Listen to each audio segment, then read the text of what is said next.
कल ये जितनियाँ ज़बानां थईयां ना असां पाकिस्तान जितनियां ज़बानां बोलियां जा रही हैं उर्दू असां कौमी ज़बान ही है। हाँ जी। उस तो इलावा ये जितनियां बाकी ज़बानां हैं पंजाबी पठवारी इंदको सिंधी बलोची बरावी ये सारियां ज़बानां जड़ियां ये एक दूए न राबते ना जरिया ही और अपनी जड़ी माँ बोली है ना मैं समझना कि इसकी कदर नहीं भूलना चाहिए ना।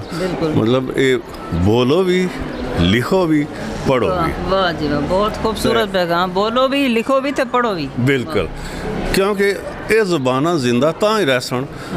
खास तौर पर जी माँ बोली कोई भी ज़बान है वो जिंदा तां ही रह सी अगर उसने बोलने वाले हो सन, उसने लिखने वाले हो सन, उसने पढ़ने वाले हो सन।